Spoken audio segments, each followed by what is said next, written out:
But as I was saying, this weekend, me and the wife, we had a scare this weekend. We had Carter as well this weekend, and we had planned this weekend to be an exciting weekend. And in the midst of that, waking up, I mean, everybody woke up Saturday morning feeling good, feeling great. It was an awesome Friday night. Uh, and then we look forward to waking up Saturday morning. We all kind of slept in just a little bit. Even the bean did. Even the bean. And what I mean by her sleeping in, I think it was about 7:30. That's if we get her to go to 7:30, almost 8. I mean, I think that's all we asked for, being 11 months old. But nonetheless, that morning, Saturday morning, the bean fell off the bed. Oh man. When I tell you, or I can't explain to you the uh anxiety, the fear, the hey, we got moms in the chat. We got the moms in the chat. But the angst, the anxiety, the fear, the panic of your baby girl, your baby, if you have a little one, fall off the bed. Fall off the bed. And me and my wife, we don't have a little bed. It's pretty high. It's pretty high. And the baby fell off the bed. And there was a scare for us Saturday morning. So just like any parent, we gone and shot off to the hospital.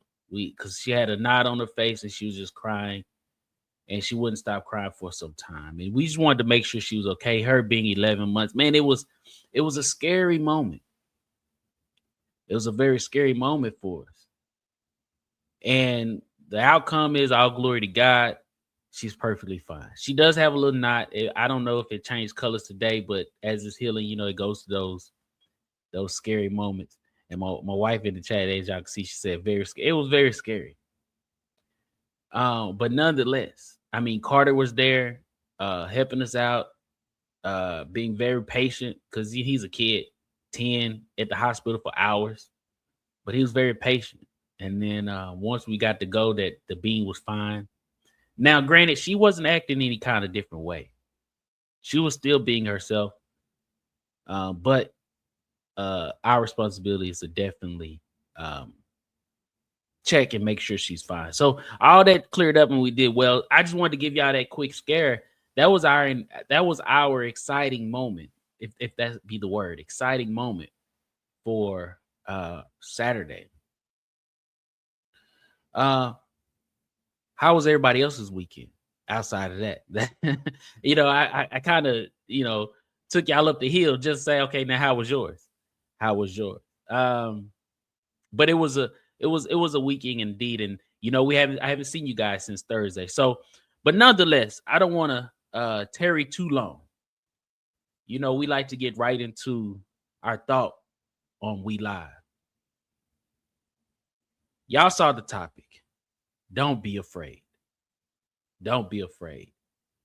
Me having that instance of Saturday, when me and my wife had an instance with Bean on Saturday, they gave us a very resonant feel of fear for our baby girl. And it has the question, or it brings the question to mind of, am I able to do this properly? Am I able to raise a child and take care of them? Now, this is my wife's first child, but I have two boys, Carter, like I mentioned, and then Graydon, 16 and 10. That strikes a whole different level of concern for me, because as they were brought into this world and grew old, I wasn't there day in and day out. I wasn't there day in, day out, due to my decision making and things I was doing. So that's a conversation for another day. But nonetheless, having a baby day in and day out that relies on you, it brings a thought of, am I able to do this? But in that instance of, am I able to do this? That also brings a level of concern of, can I do this? My baby fell off the bed, y'all. And I was like, oh man, but to be honest, when she was probably a month and a half, during those long days and those long periods where there's not much sleep, I was holding the baby. I was holding her, and she fell out my arms then. Now, granted, she was very, very small, and I know she won't remember, but I think about that. So now I feel in my heart and my mind, I have 2 strikes. I have 2 strikes already. So it's like, am I really able? Am I really prepared? Am I really capable of doing this? I bring that story to face for the simple fact that there's a lot of things in life that we may fear. There's a lot of things in life that strikes a sense of fear in our hearts, in our minds. And when it comes to my child, I know I can do it because I want to do it. However, when you have 2 strikes at the plate, it's like, oh, it's crunch time. It's crunch time. But I want to ask the audience, chat, have you had a fear? Have you had a situation that strikes a high level of anxiety in you? And I'm giving this setting for the simple fact that we fear things that we should not. We fear things that we should not. My baby falling off the bed onto the floor, that is a need to fear for her health. But I should not fear that I'm able to raise her. Well, first and foremost, I'm not doing it by myself. That's the first and foremost thing. I'm not doing it by myself. I want y'all to bookmark that. Bookmark that thought. Okay? I'm going to go somewhere with that. Bookmark that thought. I'm not doing it by myself. And then to add, I have to continue to learn this new development.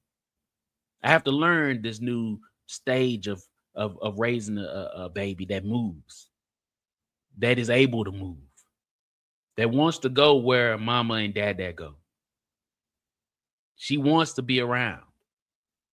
So I have to adjust. There's a learning curve not only for her, but for me as well. This is where we are in our lives.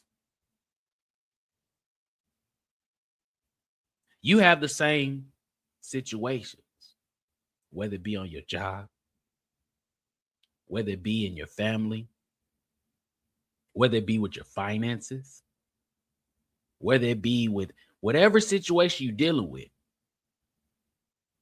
Sometimes you may mess up and it strikes fear in you that I can't mess up again. But why would you fear messing up when you know what to do? I've learned in past instances that when I had a mindset of fear, I ended up being fearful. When I thought about whatever was fearful or made a sense of fear, I was afraid of it. So I hesitated. Let's go back to the past real quick. I'm going to take y'all to the past, bring y'all to the present, then we're going to have our guest. I used to be afraid of a lot of things. But one thing I was not afraid of was consequences. I used to do whatever I wanted to do, and I would get in trouble for it. And I would just lie and try to try my way out of it. But I say that because in the past, I was afraid of succeeding or being able to do this or that. I was telling my wife, I used to encourage everybody. I used to encourage everybody more than I used to encourage myself. I had some guys I played ball with in high school, and it was days that they didn't want to work out, but I used to be like, hey, bro, you 6'2", 6'3", bro, you perfect, bro. We just gotta grind. I'm getting them up. I'm getting on their nerves. I'm like, bro, you gotta go. Versus taking those words and applying them to myself. I was motivating them, but not motivating myself because I was afraid that I could not live up to whatever I was trying to get them to do. I'm smaller than them. I've been working so hard and I still get overlooked. Maybe they ain't meant for me. So let me encourage somebody else. I've held myself back so much because of fear. And I tell you what, it's not fear of to be honest with you, not fear of oh, I can't do it. It was the fear of, well, when I do it, can I redo it? Can I do it again? Am I ready for the responsibility of doing it right? That was the past, though. That was the past. Presently,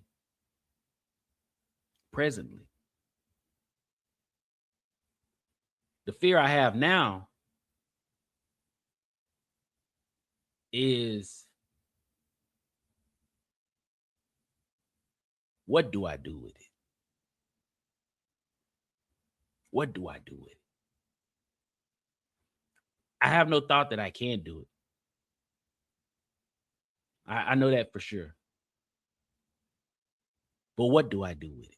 I said a couple episodes back, and this is something that the Lord dawned on me. He gave this to me, and I thank him for it because it reassured quite a few things in my mind that I was wrestling with.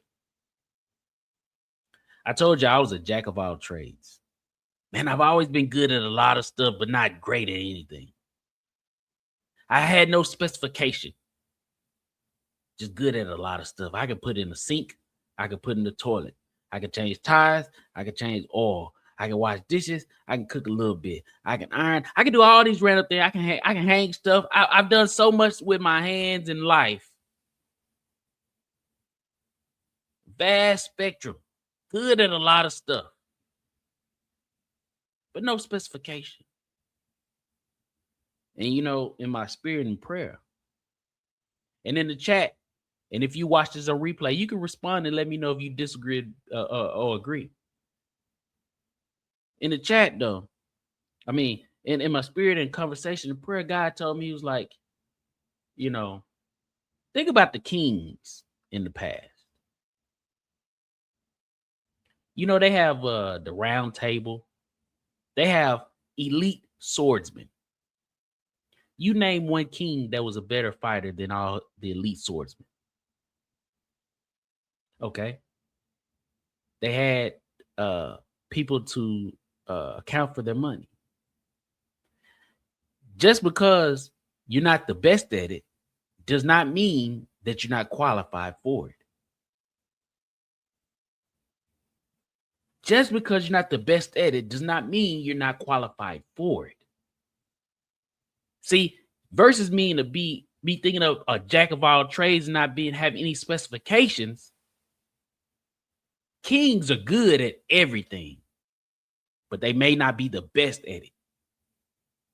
They don't specify in sword fighting. They good at politics. They good at communication. They good at all these different things. They have a vast array of skills. So now I don't even want to say the fear, but I encourage not to be afraid. Because if you're at that door, as it gets challenging, as it seems like you don't know where you're going, just know you almost there. So let's not be afraid. And with that thought, we're going to bring in, man, I'm excited. This is a new segment that we're going to start bringing in. I'm going to have to get on with them and we're going to schedule because I'm excited what he's about to deliver to us. But this is called Between Sundays with Quinton Patterson. Let me bring him on the screen. Hold on one second. All right, you see me? Oh, yeah, we can see you. Hold on, let me make it bigger. Hold on, let me make it bigger. There we go. There we go. All right, you got me looking bad, man. I'm in the car. You got your shirt and tie on and everything.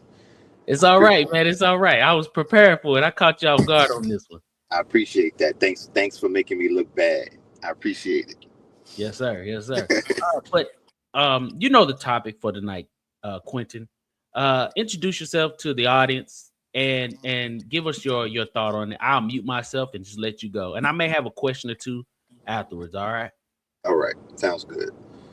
All right, everybody. My name is Quinton Patterson. I'm really glad to be here to talk about Don't Be Afraid and this wonderful thing that my brother-in-law put together. We live. So it's wonderful. I don't want to take too long, but I'm excited to be here. Now, you made some very good points about fearful and a lot of the things that you said line up with me because I was at one time afraid of success. Now I'm not so much afraid of success. I'm afraid of reproducing it and where is it going to put you and can you continue to grow in that area. But of course, my responsibility is the spiritual side. That's what I do. I bridge the gap. All right. And of course, we're going to use the scripture, 2 Timothy chapter 1, verse 7. Very simply, God has not given us the spirit of fear. Now, I'm going to tell you what it's not saying, and then I'm going to tell you what it's saying. And then I'll be through. It's not saying that you won't be scared. That's not what God is saying. That's not what he's saying. He's saying that fear or being scared is not going to control you. Well, the idea is that Paul is talking to Timothy, and Timothy has to go forward in his ministry. And Timothy is scared. This word fear means timid. It means cowardice.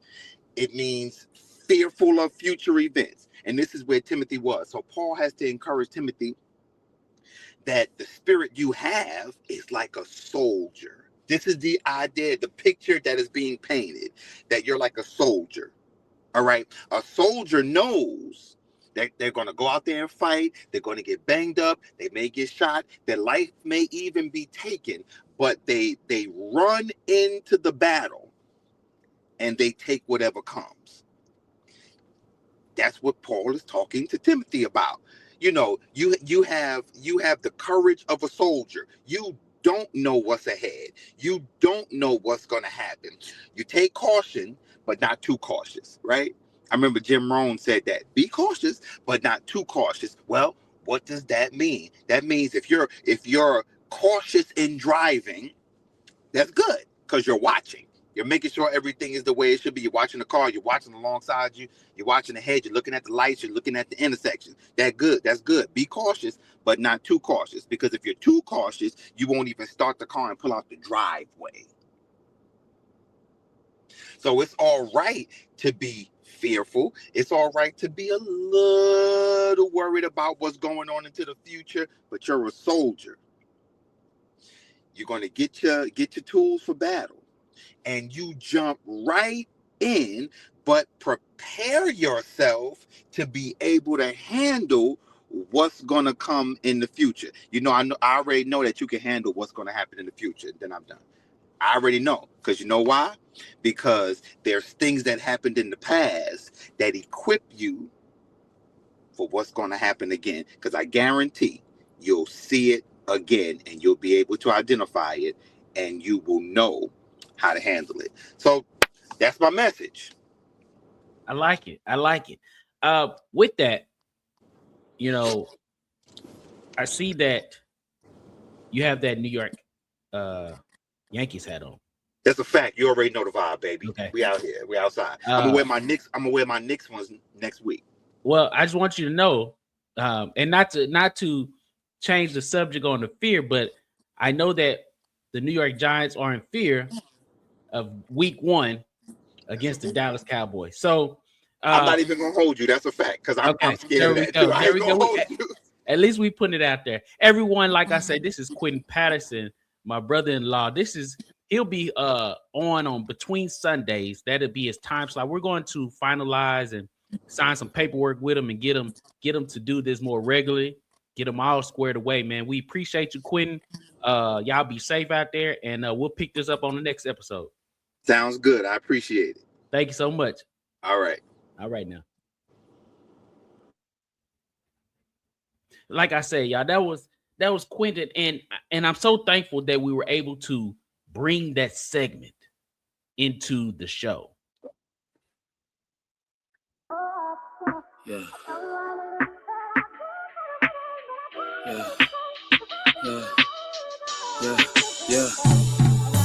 Real big cash spent from all the money's lit.